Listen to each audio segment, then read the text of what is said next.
Tak apa. Terus. Live dah. Alamak. Alamak.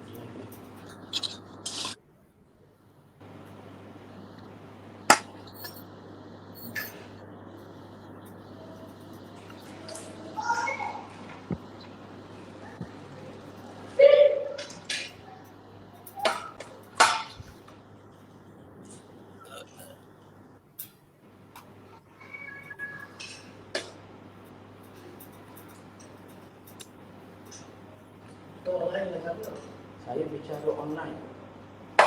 Dan ini juga. Saya sebagai host. Dengan yang Haji Arsyad itu. Orang lama di Mekah tu. Ada. Orang lama tu di Mekah. Tak di Perak. Beliau dah balik ke Perak.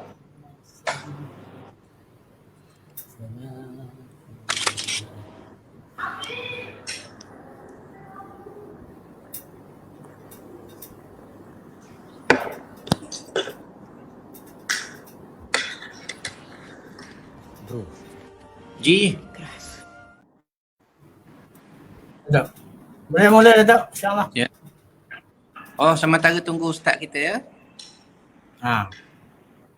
Bismillahirrahmanirrahim. Assalamualaikum warahmatullahi wabarakatuh. Sidang penonton yang saya kasihi sekalian di mana sahaja kita berada, didoakan dalam selamat berkat hendaknya. Malam ini kita dah penghujung bulan Syaban, berapa hari Ramadan. Kami di mengucapkan selamat menyambut bulan puasa dan istiqamah majlis ilmu di bicara online kita, hidup berilmu, teguh beragama. Malam ini kita bersama dengan Ustaz Haji Farid Aulia yang dah dalam perjalanan ke konti bicara online. Saya kira mungkin hujan tu yang jadi terlewat sikit di tengah jalan. Apapun didoakan sidang penonton sekalian di mana sahaja kita berada, istiqamah majlis ilmu di bicara online kita. Baik, kita bersama malam ini dengan Cikgu Fariza kita. Cikgu Fariza, untuk rakan-rakan yang perlukan bahasa isyarat dan juga yang dah Haji Arsyad yang dah berada di konti kita. Seperti biasa yang dia ada sesuatu untuk diperkatakan yang dia. Silakan. Bismillahirrahmanirrahim. Assalamualaikum warahmatullahi wabarakatuh. Alhamdulillah dapat kita bersama lagi di siaran online hari ini, 8 Mac 2024 bersamaan dengan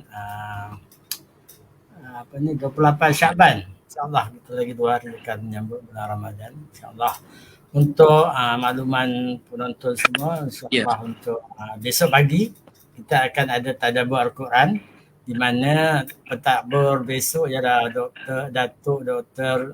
Profesor Zulkifli Muhammad Yusof daripada UM, dan qori kita besok ialah qori Ustaz Aiman Ridwan, bekas qori Malaysia, bukan qori Malaysia sebelum ni. InsyaAllah besok juzuk pertama daripada Al-Quran untuk kita teruskan selama 30 hari untuk sehingga ke juzuk yang 30, insyaAllah. Dan bicara online juga kita akan bermula pada 5.30 petang, bermula esok juga, dan agar kita dapat bersama insyaAllah bersama besok, insyaAllah kita akan bersama dengan Datuk sendiri, insyaAllah dengan tetamu undangan untuk malam esok, petang esok, insyaAllah.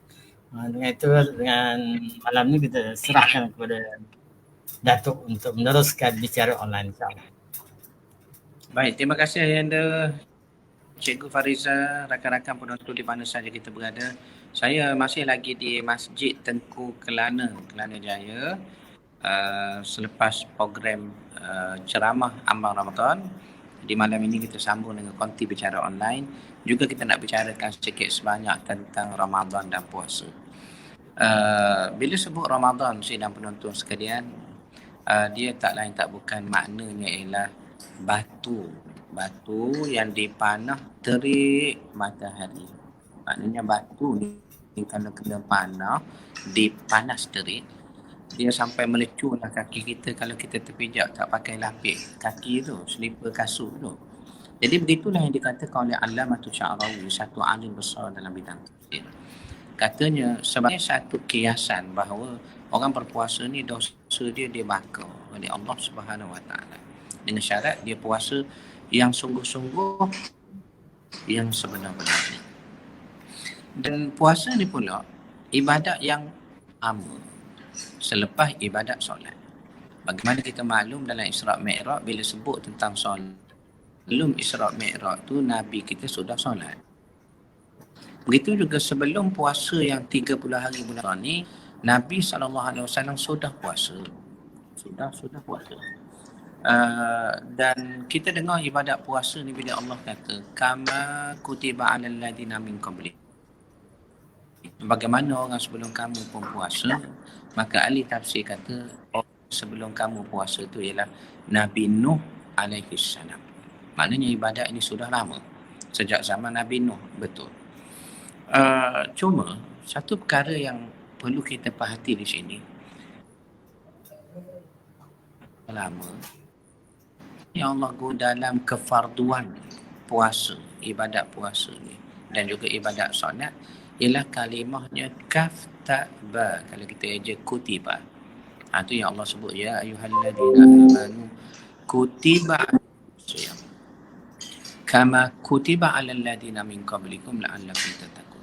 Wahai orang beriman, diwajibkan padamu puasa tu sebagaimana kamu orang sebelum kamu pun wajib juga puasa. Apa yang hendak kita sebut secara ringkas di sini sementara tunggu panel kita Ustaz Farid bersama kita, kalimah kutiba ni biasanya digunakan pada satu benda yang menunjukkan mustahab ataupun penting. Ini antara syarah yang dihuraikan oleh para ulama.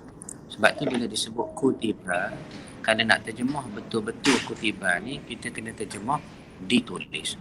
Jadi maknanya dia akan jadi wahai orang beriman, ditulis kepada kamu ibadatnya puasa. Sebagaimana ditulis kepada orang sebelum kamu kena puasa juga. Jadi kalimah kutiba ni kalau kita tengok, dia ada juga pada ibadat solat. Sebab tu Al-Quran bila sebut solat, Allah kata apa dia? Ya ayyuhalladzi inna salata kanat 'alal mu'minina kitaban. Kitaban bagi solat, kutiba bagi puasa. Jadi nak katanya kalimah kitaban, kutiba yang asal kata asalnya daripada kalimah yang sama kaf ta ba tu, dia membawa erti ibadat ni sangat besar dan sangat mustahab. Dan bila disebut seperti orang dulu pun puasa, orang dulu puasa ni kata ulama tak lain tak bukan ialah Nabi Nuh alaihi salam. Nabi Nuh alaihi salam. Jadi atas dasar itulah kalau kita tengok ibadat puasa yang kita nak buat dalam 2-3 hari lagi ni beberapa sekalian adalah satu ibadat yang sudah lama dari segi sejarahnya Nabi, dan juga satu ibadat yang begitu besar sehingga dikaitkan la'allakum tattaqun. Mudah-mudahan kamu bertakwa. Baik.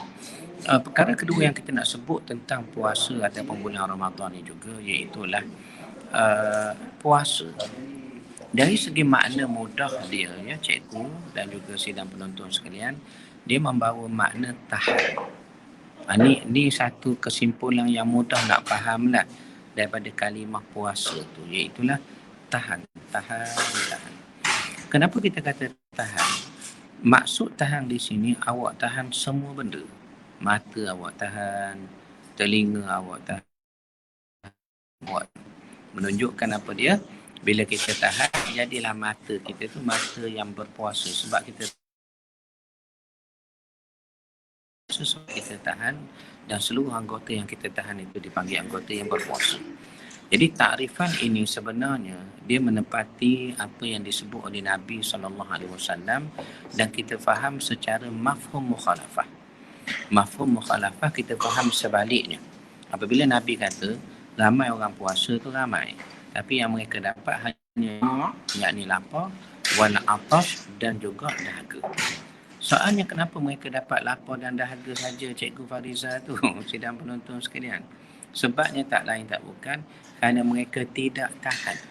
Itu yang saya kata tadi, nak faham mudah puasa ni ialah kita tahan. Jadi bila dia tak tahan, maka hanya yang dia dapat, kata Nabi SAW, ialah lapar dan juga dahaga.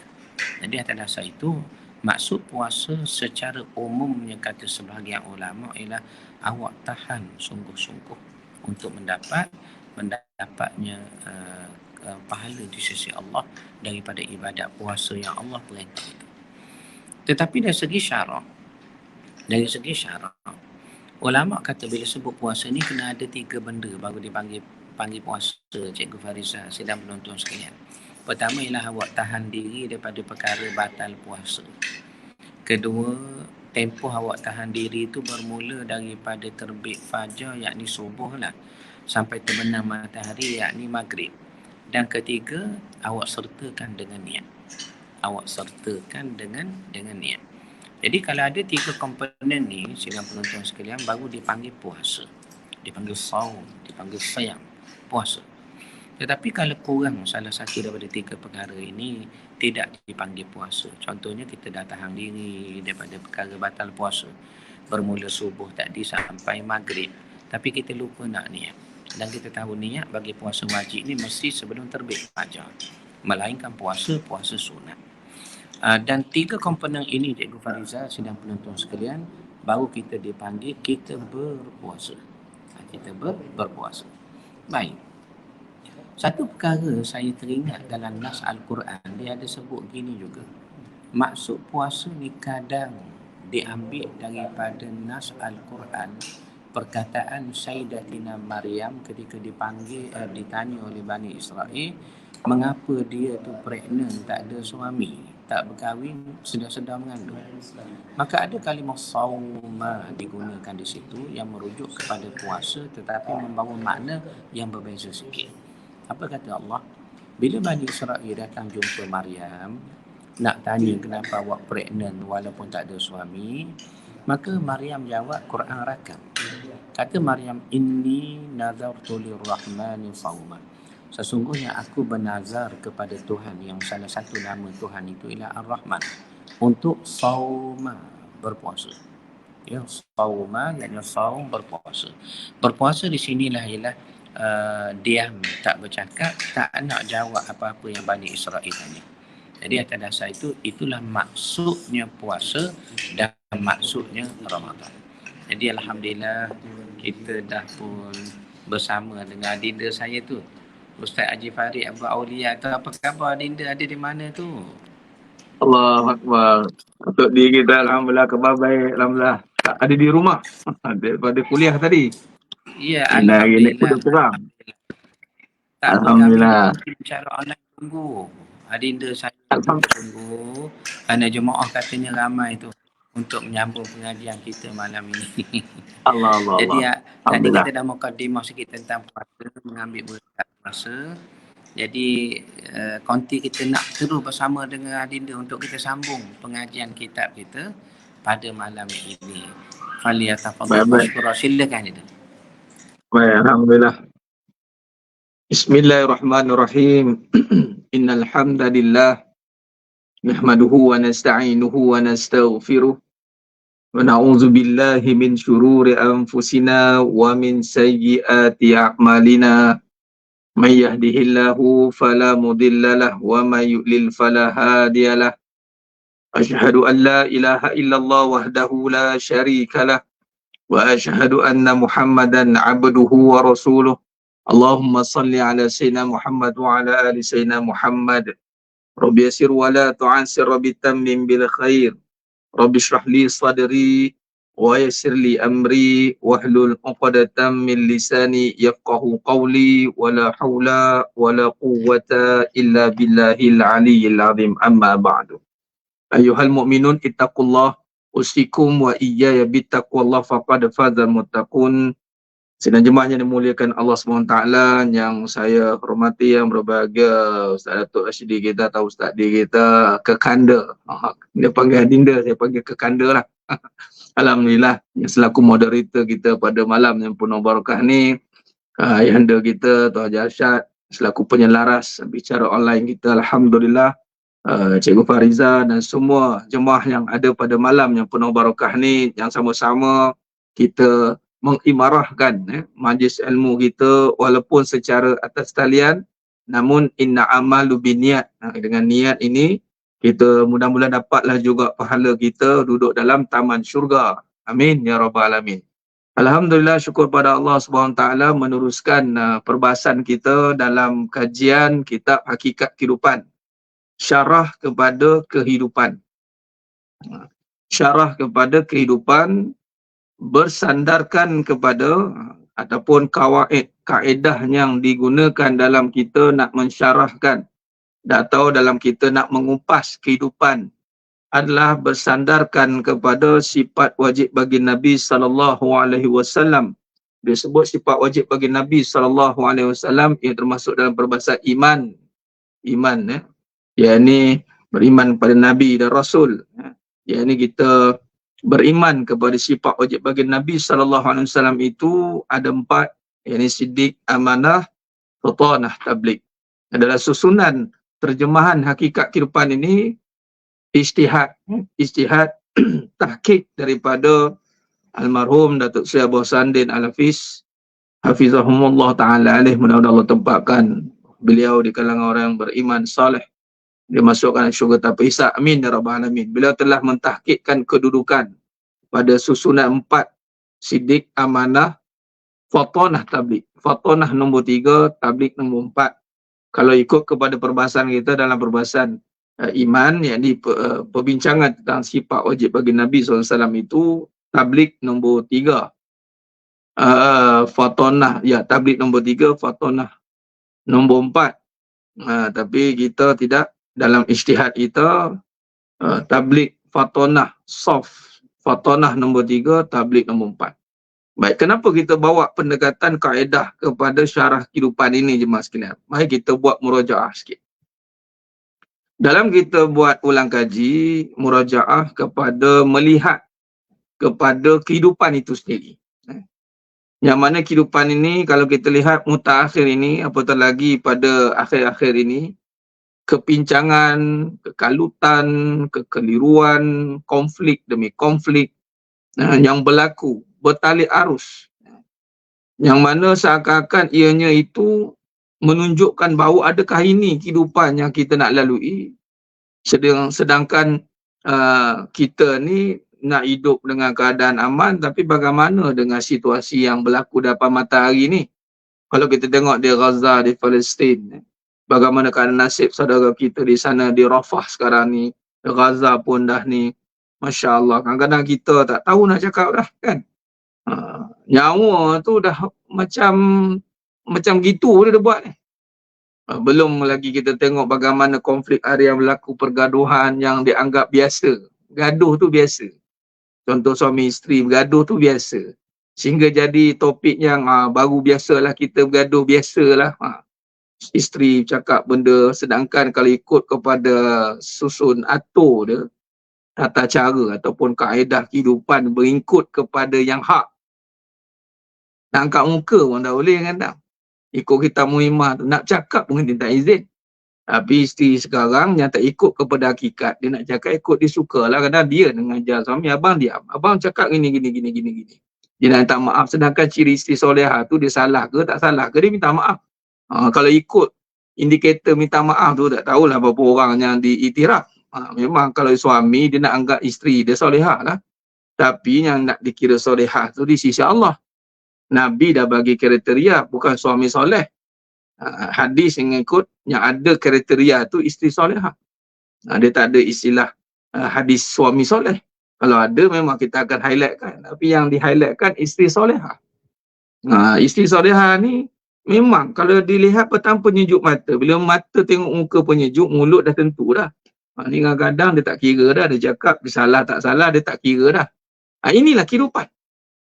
Kehidupan yang mana benda jadi buruk, jadi biasa. Tak usah cerita yang dosa-dosa yang memang ini haram ni, ini yang melanggar syariat. Dia terang-terang lah tu. Dosa-dosa yang zahiriah kita nampak ni. Yang membawa kepada derhaka.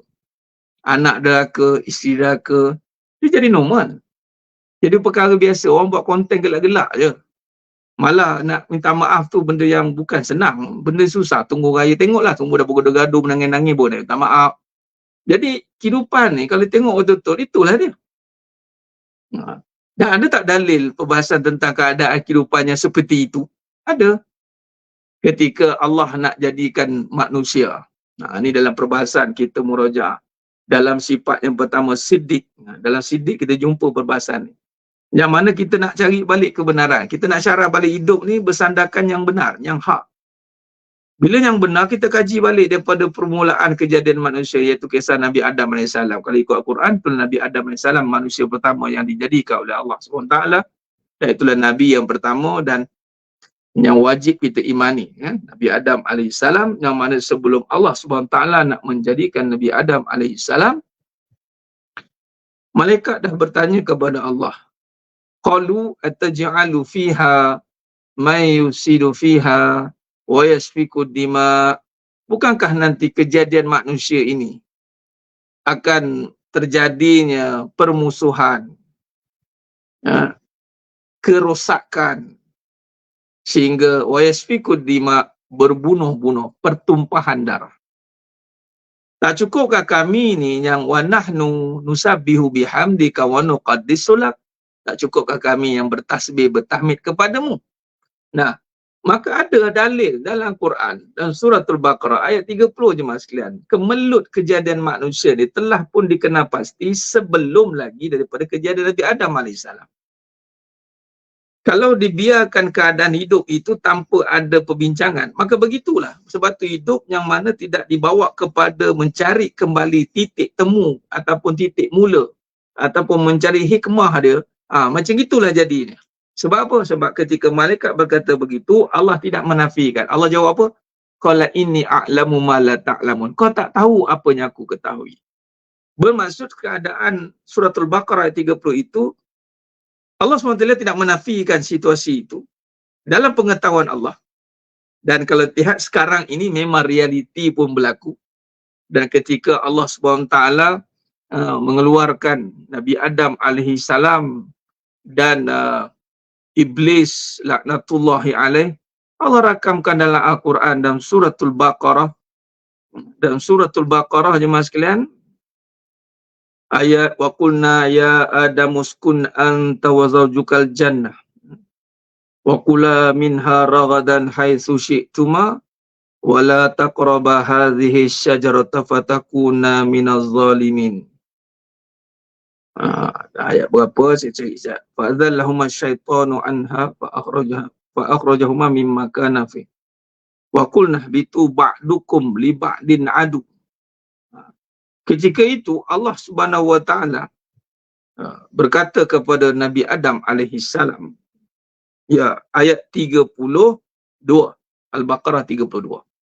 Ketika Allah SWT berkata, tadi ayat 30, minta maaf 36, ayat 35, Allah kata kepada Nabi Adam AS, bermula ke mulut. Ini kita sedang buat ulang kaji, mas sekalian, ulang kaji, dan kita nak talikan balik tentang perjalanan hidup sekarang dan kenapa kena kaji kehidupan ni. Itu maksud ni. Kita buat murojaah agar kita jelas hala tuju perbahasan ni. Okey. Baik. Dalam surah Al-Baqarah 35, Allah beritahu kepada Nabi Adam AS, wa qulna ya Adam uskun anta wa zawjukal jannah wa kula minha ragadan haitsu syi'tuma wa la taqraba hadhihi syajarata fatakuna minaz zalimin. Ketika Nabi Adam AS dah jadikan tadi, kemudian Allah jadikan Nabi Adam dan Siti Hawa dan isterimu, dan duduklah dalam syurga, makanlah dari makanan sepuas-puasnya, kata Allah. Apa saja yang kamu berdua sukai, dan janganlah kamu dekati pohon ini. Yakni itulah pohonnya Allah mengatakan jangan dekat buah khuldi itu. Wala taqrabu hadhihi syajarata fatakuna minaz zalimin. Maka di situ Allah rakamkan dalam suratul Baqarah 36, wa qulna bitu ba'dukum li ba'din adu. Memang akan berlaku nanti setelah itu, maka syaitan menggelincirkan mereka berdua dari syurga itu dan menyebabkan mereka dikeluarkan dari nikmat yang mereka telah berada di dalamnya. Bayangkan. Kejadian Nabi Adam AS dengan Siti Hawa, dia duduk dalam syurga dah. Dah duduk dalam syurga, kemudian kata Allah, turunlah kamu, yakni Nabi Adam AS dengan Siti Hawa dan juga dengan Iblis. Turunlah kamu, sebahagian dari kamu menjadi musuh kepada sebahagian yang lain. Dan kamu semua disediakan tempat kediaman di bumi serta mendapat kesenangan hingga ke suatu masa, yakni sampai masa mati. Makna kata, kita turun saja kat dunia ni jemaah sekalian, Allah dah tentukan akan satu pihak jadi musuh.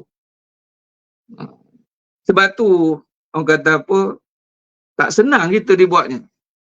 Nak senang pun orang tak suka, buat baik pun orang cakap, buat buruk pun orang cakap. Dan sekali buat buruk je lah, memang tak cerdik lah orang macam tu, diikut orang. Walhal memang itu realiti yang berlaku dalam hidup kita, memang akan bertembung dengan musuh. Musuh ni memang akan sebahagian kamu. Dan kata Allah dalam ayat yang lain, saya lupa ayat berapa, tapi Allah bagi tahu anak isteri juga akan boleh jadi musuh. Al-mal wal banun, anak dan isteri, harta yang boleh jadi musuh kamu. Boleh jadi musuh. Okey, baik. Maka di situ menunjukkan keadaan hidup ini dalam keadaan yang tidak stabil sebenarnya. Sebab satu pihak akan bermusuh. Dia kalau semua orang kata tak ada musuh ni, stabil lah hidup kita. Jadi di satu pihak ada yang opponent, di situ kita kena buat sesuatu. Dan musuh ini dia akan mengajak kepada kebatilan. Itulah musuh yang utama, itulah Iblis, laknatullahi alaih. Itulah musuh yang menjadi dendam utama, dendam kesumat Iblis. Baik, maka Iblis bersumpah dengan nama Allah. Qala fa bi'izzatik, surah As-Sad ayat 82-83. As-Sad 82-83. Qala fa bi'izzatik la ughwiyannahum ajma'in illa ibadaka minhumul mukhlasin. Berkata Iblis, qala fa bi'izzatik, dengan keagunganmu. Nampak? Iblis, apa kata Iblis, tak kerti nak sebut nama Allah. Puji Allah lagi ada. Iblis kata apa? Aku akan sesatkan semua cucu cicit Adam, kecuali illa ibadaka minhumul mukhlasin, kecuali hamba-hambamu yang ikhlas atau yang terpilih. Baik. Maka di sini jemaah sekalian, peristiwa ini berlaku dalam kehidupan kita. Yakni bila kita diturunkan, yakni Nabi Adam AS dan Siti Hawa diturunkan, kita dihidupkan di atas muka bumi ini, maka kita berada di gelanggang ataupun di pentas ataupun di lapangan gelanggang yang membawa kepada battle, pertembungan jemaah sekalian. Antara hidup dan mati bertembung, antara hitam dan putih. Dan di sini kalau tengok surah Al-Baqarah 36 ini, bertembung dengan musuh. Kita akan bertembung dengan musuh. Baik dan buruk ni akan berlaku pertembungan. Maka di situ bagaimana kita nak menghadapi situasi ini? Bagaimana? Lalu kita bercakap, dengan agama Ustaz kita hadapi. Ya, bagaimana agama itu menjadi berperanan ataupun bagaimana agama itu berperanan, yakni Islam, dalam kita nak berhadapan dengan hidup yang memang terang-terang akan berhadapan dengan masalah tadi. Masalah apa? Musuh. Maka disitulah bila sebut tentang berhadapan dengan situasi yang mengancam kita, maka kita kena ada kaedah, ada cara dalam berhadapan dengan masalah persoalan musuh kehidupan kita. Baik, maka disitulah kita bawakan perbincangan soft, sidik, amanah, fatanah, tabligh. Dan kita masih membincangkan pada fasa soft, sidik, benar, jujur. Dan kita telah pun membincangkan bagaimana kita nak mulakan hidup dalam perbahasan hidup kita ini. Kita telah pun membincangkan kejadian diri manusia itu adalah sebagai tanda-tanda kebesaran Allah. Diri menterjemahkan tanda-tanda kebesaran Allah. Bagaimana boleh tahu diri ini menterjemahkan tanda-tanda kebesaran Allah? Di sinilah cari kebenaran tadi.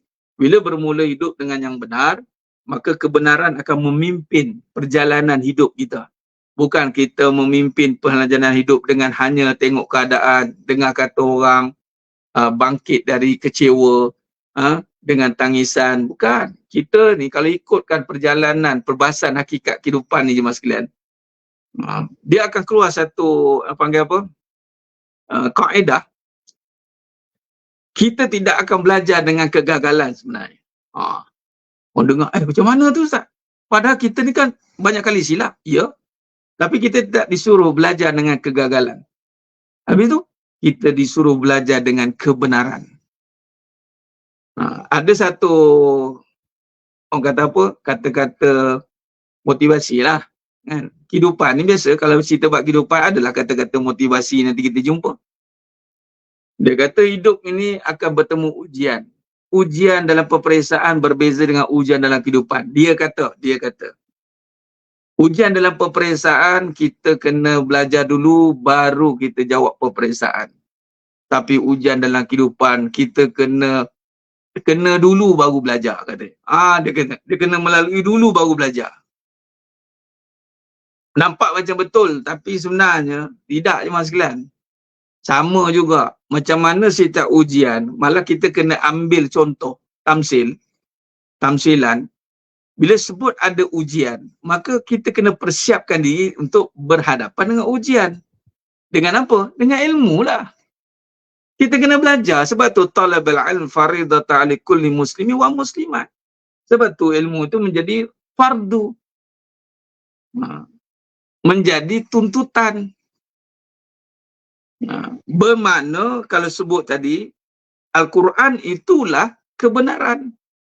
Belajar daripada kebenaran yang dibawakan oleh baginda Nabi Muhammad sallallahu alaihi wasallam.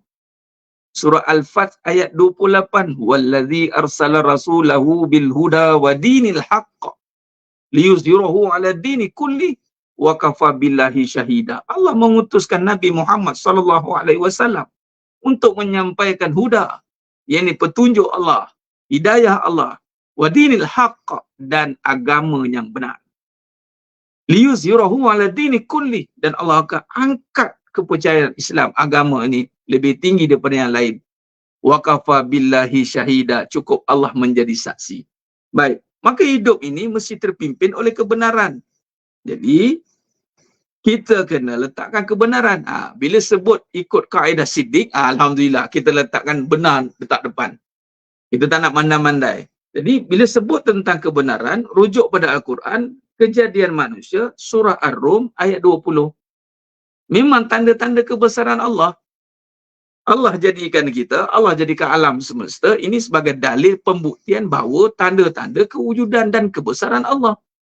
Bukan nak menunjukkan diri kita ni hebat. Bukan nak menunjukkan kita ni kuat. Tetapi kita nak bagi tahu bahawasanya kita ni ada kerana adanya kekuasaan Allah. Kita tidak boleh berdiri sendiri. Ini kena kaitkan dengan pengajian Tauhid. Sebab tu dalam kehidupan ini juga, teras dia, asas dia, foundation dia adalah Tauhid. Kalau agama, asas dia adalah Tauhid, awaluddin ma'rifatullah, maka begitu juga dengan kehidupan. Kehidupan asasnya adalah mengenal Allah. Wa ma khalaqtul jinna wa insa illa liya'budun. Tidak Allah jadikan jin dan manusia itu adalah untuk menyembah Allah. Bil makna untuk mengenal Allah. Tidak akan sempurna mengenal Allah itu tanpa dengan ilmu. Ilmunya membawa kita untuk belajar dengan kebenaran. Jadi disitulah kita melihat balik bahawa sebenarnya kita ini adalah untuk membesarkan Allah. Takbir, bukan takbur. Perbincangan kita lepas. Iblis dia takbur. Aba was takbar. Iblis gagal terus. Beramal banyak. Tetapi tidak ada ilmu pada dia. Iblis hanya banyak beramal. Tapi tidak berilmu. Kerana ilmu ni Allah taklifkan mula-mula pada Nabi Adam AS. Jadi iblis ni dia kena respect waktu tu untuk dapatkan ilmu. Tapi waktu tu dia sombong sebenarnya. Apa hal pula aku nak menuntutkan dia ibarat macam itu. Dia ni siapa? Ana khairu minhu. Aku lebih bagus daripada dia. Kenapa pula aku nak hormat dia? Daripada situlah sifat aba menentang, wastakbar, sombong. Jadi kejadian manusia dan jin ni memang adalah untuk mendapatkan kepada kebenaran, lalu kebenaran telah ditemui yang bahawasanya yang benar hanya Allah, maka diri kita ini, hidup kita ini adalah bukti, tanda-tanda kebesaran Allah. Ad-dalil, dalilu ala wujudi, kewujudan, dalil terhadap kewujudan kekuasaan Allah Ta'ala. Baik. Maka di situlah kita akan nampak jalan hidup kita. Ada jalan yang kita mengenal Allah melalui jalan susah. Ada jalan yang kita mengenal Allah melalui jalan senang. Nikmat baik, nikmat buruk. Bagi contoh. Allah jadikan kita ini penuh dengan kenikmatan. Dunia ini Allah nisbahkan kepada mata kesenangan. Tapi Allah letakkan dunia dalam perbahasan kita yang lepas pun kita dibincangkan. Dunia ini kesenangan, tapi kesenangan yang mata'ul ghurur, penipu. Senang tu jalan mudah. Jalan mudah. Apabila Allah berikan, kita cerita dalam mudah dulu. Apabila Allah berikan kemudahan, kenikmatan, rupa bentuk kehidupan yang padanya itu kulu wasrobu, makanlah, minumlah apa yang engkau kehendaki. Macam Allah kata dekat Nabi Adam alaihissalam, wa qulna ya Adam uskun anta wa zawjukal jannah wa kula minha ragadan haitsu syi'tuma. Makanlah apa yang kamu nak makan di muka bumi ni. Wala taqraba, jangan satu benda. Apa larangan yang paling besar yang Allah larang kita untuk hamba-hambanya itu adalah larangan la tusyrik billah. Sebagaimana Luqmanul Hakim Allah rakamkan dalam surah Luqman, yang mana menasihatkan kepada anaknya, la tusyrik billah. Inna syirka la zulmun azim. Sesungguhnya syirik itu kezaliman yang amat berat. Dan suruhan, tadi larangan, suruhan itu atas manusia adalah untuk warabbaka fakabbir, yakni membesarkan Allah. Maka bila Allah bagi jalan mudah, jalan senang, kenikmatan datang, tiba-tiba tak bawa balik kepada wa ilaina turja'un. Tidak, dia melihat tanda-tanda kebesaran Allah. Dia tidak banyak sebut alhamdulillah. Cakap memang mudah kan? Tapi percayalah, kita susah. Orang kata apa? Susahnya nak sabar. Sebenarnya betul, susah nak sabar. Tetapi susah lagi nak syukur. Dalam kita susah nak sabar, dengan kesusahan, susah lagi kita nak syukur dengan kenikmatan. Buktinya, syukur itu sedikit, qalil. Kerana pada syukur itu ada kehendak, ada orang kata apa, sandarannya untuk ingat Allah. Ingat itu mesti bermula dengan kenal. Maka bila kata Allah bagi nikmat, orang tak ingat Allah. Contoh Allah bagi nikmat kasih sayang. Kita lihat. Berapa ramai bila sebut tentang kasih sayang. Kasih sayang ni paling mudah nak faham apa? Suami isteri lah. Mak ayah ni kita dah faham lah, anak mak ni faham dah. Tapi yang paling trending sekali, itulah zaman sekarang. Orang panggil apa? Terpaling suami. Dia ada satu gelaran baru tu. Terpaling suami tu. Nak bagi tahu dialah yang pandai benar nak menata cara isteri dia, nak tunjukkan. Nak tunjuk apa? Allah bagi kasih sayang bukan nak menunjuk kau sayang. Allah bagi kasih sayang untuk kita bertanggungjawab membawa sayang itu nanti balik jumpa Allah. Bukan sayang tu untuk kau berhabis-habis kat dunia ni, kau bagi apa nak apa nak buat, berhabis. Sanggup buat apa sajalah. Sehingga nak menunjukkan yang sayang ni aku punya. Nampak? Sebutkan kepada Allah tapi tak selari dengan tindakan. Sebut cinta Allah tapi perbuatan tak sama. Bila sebut cinta Allah, yang mesti berlaku syariat Allah. Bila sebut cinta Allah, yang mesti berlaku adalah mendekatkan diri kepada Allah. Bukan makin mendekat diri kepada makhluk. Bukan makin berkepit kulu kili macam belangkah tak boleh berpisah. Kemana saja pergi, bang, abang janji nak jaga saya. Sekarang tengok abang asyik tak ada je. Ada sekali suami dia jadi jaga betul. Jadi jaga betul kat depan rumah dia. Geram betul aku kata, nak sangat aku jaga kau, aku jadi jaga tu. Dia kata. Jadi kat situ nikmat. Dalam surah Ar-Rum ayat Allah bagi tahu dah perkahwinan ni. Wa min ayatihi an khalaqalakum min anfusikum azwaja litaskunu ilaiha wa ja'ala bainakum mawaddatan wa rahmah. Tengok Allah bagi tahu ayat tu rumah tangga surah Ar-Rum ayat 21 ni. Kalau datanglah perkahwinan, wedding mana-mana, tersenyum simpul, tersipu-sipu pengantin ni buatnya. Amboi.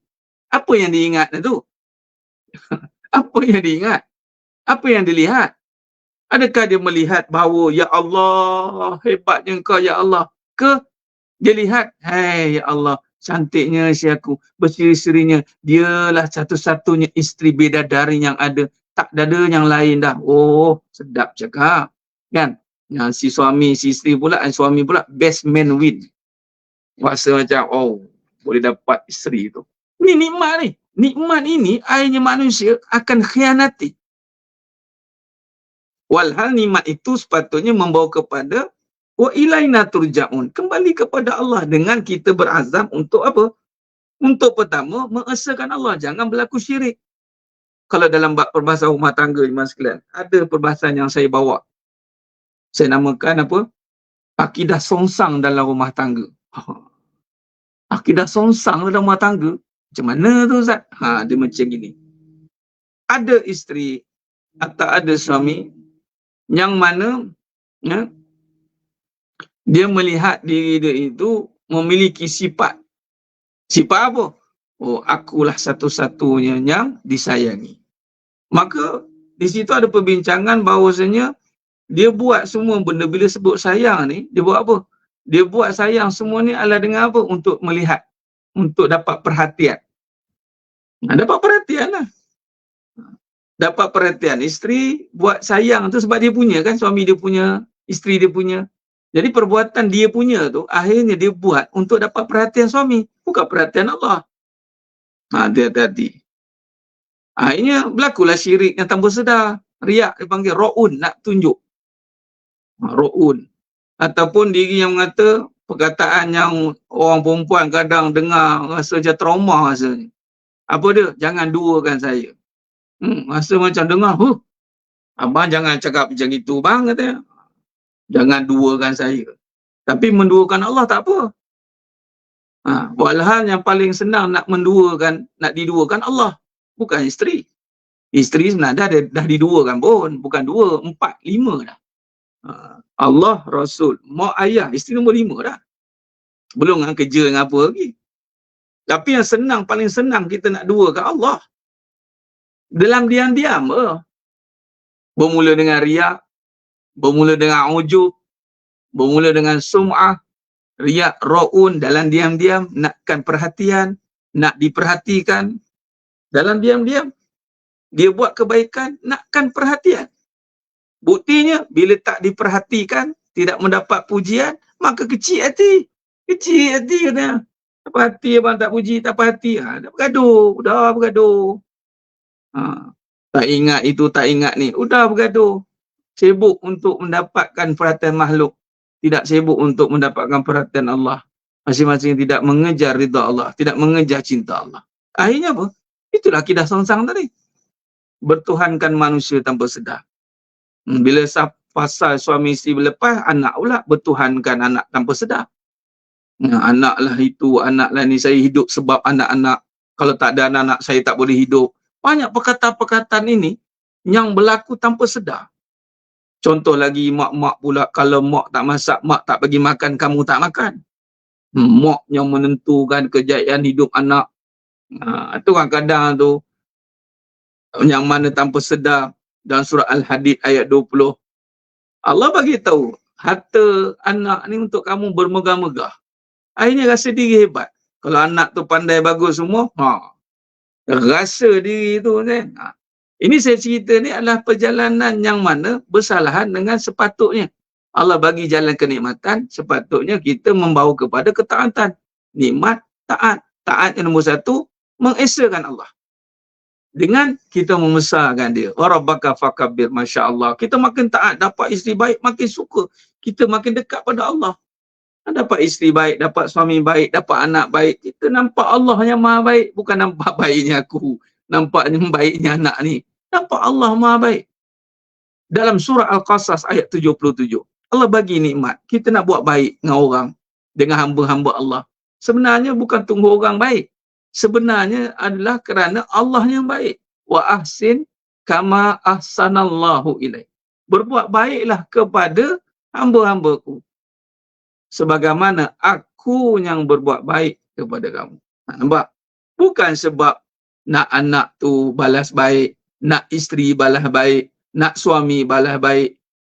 Allah bagi nikmat suami, Allah bagi nikmat isteri, Allah bagi nikmat anak untuk kita berbuat baik kerana Allah dah ada kan, tu kira baik lah tu. Baiknya Allah. Ada kan. Kadang bila dah ada, mengada-ngada pula. Bila tak ada, mula terjari-jari. Bila dah ada, mula mengada-ngada. Perkataan mudah kan.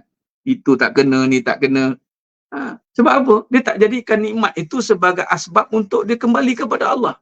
Sekali Allah bagi dia musibah pula. Payah nak faham dengan nikmat, aku bagilah pula susah. Tak nak ambil jalan Alhamdulillah, Allah bagi jalan Innalillah. Dengan Innalillah baru kita kenal Allahu Akbar. Ini semua dari Allah. Barulah kita nak kenal Allah. Barulah kita nak kenal Allah. Jadi senang jemaah yang muliakan Allah Subhanahu Wa Taala. Maka di sini kalau kita lihat jemaah sekalian, dalam perjalanan perbahasan kita hari ini, kalau kita lihat perjalanan perbahasan kita hari ini, kita pergi pada kesimpulan insya-Allah. Dalam perbahasan kehidupan Siddiq, diri menterjemahkan kebesaran Allah, padanya itu ada lagi perbincangan apabila kejadian manusia. Itu ada dua jalur. Allah jalankan dalam perjalanan susah, Allah jalankan dengan perjalanan senang. Kedua-duanya itu adalah untuk menyatakan tanda-tanda kebesaran Allah. Jadi jemaah sekalian, bila kita ikut perbahasan ini dengan tertib, dengan Siddiq, lepas ni kita akan masuk pada perbahasan amanah. Lepas kita nampak kebesaran Allah, apa pula tata cara ataupun kaifiat, kaedahnya, bagaimana kita nak teruskan lagi perbahasan bila kita masuk pada fasa amanah nanti. Saya kira wallahualam cukup setakat tu, saya serahkan kembali kepada kekandanya. Ustaz diri kita, alhamdulillah. Wallahu a'lam.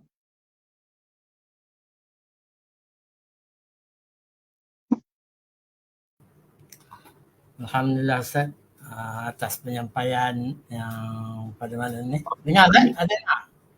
Dengar. Okey. Tok kita tak ada. Keluar. Tak ada, tak tahu ke mana. Oh ya ke? Okey, kita serah pada ayanda kita. Ya, Ustaz. Okey, baik. Alhamdulillah atas penyampaian malam ini, walaupun kita bermula agak bukan agak lewat Ustaz tadi. Alhamdulillah penjelasan Ustaz tadi mendapat manfaat untuk kita semua. InsyaAllah untuk makluman semua rakan penonton semua, InsyaAllah bermula esok kita pagi akan ada slot tadabbur Quran bersama Datuk Profesor Dr. Muhammad Zulkifli bin Muhammad Yusof untuk jam 7.30 pagi. Dan slot bicara online biasa kita malam, besok bermula jam 5.30 petang. Bermula esok dan seterusnya hingga ke akhir Ramadan insyaAllah.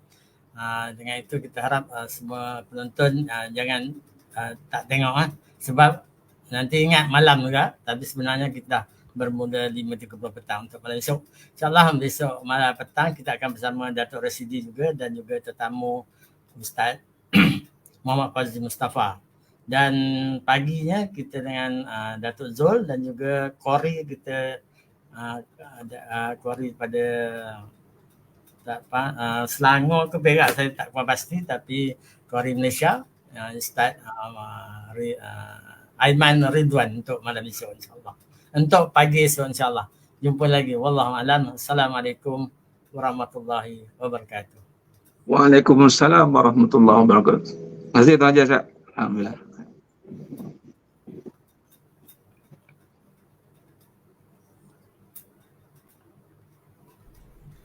أعوذ بالله من الشيطان الرجيم. بسم الله الرحمن الرحيم. تبارك الذي بيده الملك وهو على كل شيء قدير. الذي خلق الموت والحياة ليبلوكم أيكم أحسن عملا وهو العزيز الغفور. الذي خلق 7 سماوات طباقا ما ترى في خلق الرحمن من تفاوت فارجع البصر هل ترى من فطور ثم ارجع البصر كرتين ينقلب إليك البصر خاسئا وهو حسير ولقد زينا السماء الدنيا بمصابيح وجعلناها رجوما للشياطين وأعتدنا لهم عذاب السعير وللذين كفروا بربهم عذاب جهنم وبئس المصير. إذا ألقوا فيها سمعوا لها شهيقا وهي تفور تكاد تميز من الغيظ كلما ألقي فيها فوج سألهم خزنتها ألم يأتكم نذير قالوا بلى قد جاءنا نذير فكذبنا وقلنا ما نزل الله من شيء إن أنتم إلا في ضلال كبير. وقالوا لو كنا نسمع أو نعقل ما كنا في أصحاب السعير فاعترفوا بذنبهم فسحقا لأصحاب السعير. إن الذين يخشون ربهم بالغيب لهم مغفرة وأجر كبير. وأسروا قولكم أو اجهروا به إنه عليم بذات الصدور. ألا يعلم من خلق وهو اللطيف الخبير. هو الذي جعل لكم الأرض ذلولا فامشوا في مناكبها وكلوا من رزقه وإليه النشور.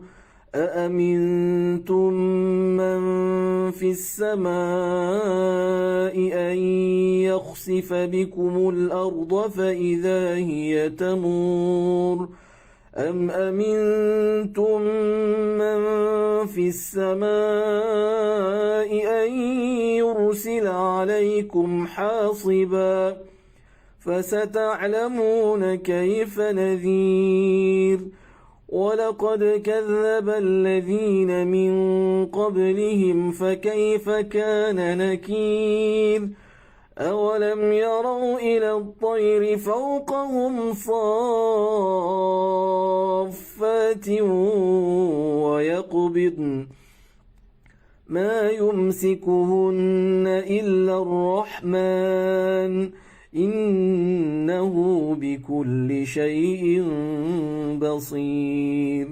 أمن هذا الذي هو جند لكم ينصركم من دون الرحمن إن الكافرون إلا في غرور أمن هذا الذي يرزقكم إن أمسك رزقه بل لجوا في عتو ونفور أفمن يمشي مكبا على وجهه أهدى أمن يمشي سويا على صراط مستقيم قل هو الذي أنشأكم وجعل لكم السمع والأبصار والأفئدة قليلا ما تشكرون